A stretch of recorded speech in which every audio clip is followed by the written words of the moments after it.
Sounds like a lovely country. I'll go and tell you about it. Now, listen, that's the good news. We got some good news for you about what you can do with that dollar. But, you know, if you're sticking around in the United States, you really are going to get hurt by these rising prices. You go to any restaurant or supermarket these days, and you don't need us to tell you inflation's an issue. But we can tell you, what you can do about it. What can you do about it? For that, we turn to our very own Greg Hunter. Hi, Greg. Don't tell us to stop eating.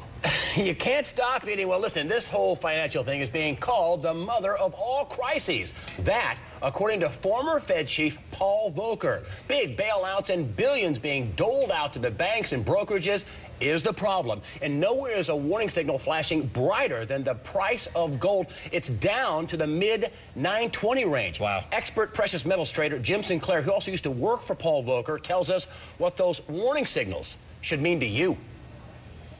But as the dollar was strong, where was gold? Weak. As the dollar became extraordinarily weak, where is gold? Making new highs. As the dollar makes new lows in this period of time. They are absolutely linked together. Gold functions as a warning.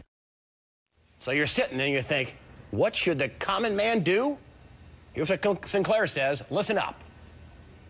If possible, if there are debts that can be paid down, and he has the ability to do it, it should be. If that's not possible, then certainly don't put any more debts on that credit card. Understand that even employment could be in question. Have some sort of a basic plan of what to do with the family and how. It's a time for consolidation.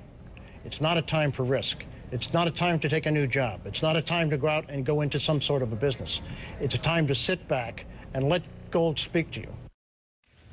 Notice Sinclair, who made millions in the 70s trading gold, is an expert precious metals trader, did not tell people to buy gold or silver. Asked him why, even though he's predicting gold to reach, listen to this, $1,650 an ounce in the next, in the next couple of years. He told me, listen, most people really aren't in financial position to do that. They need to put their financial house in order. You need to pay down debt. You need to do research. You should have a small portfolio. Incidentally, Sinclair doesn't sell anything.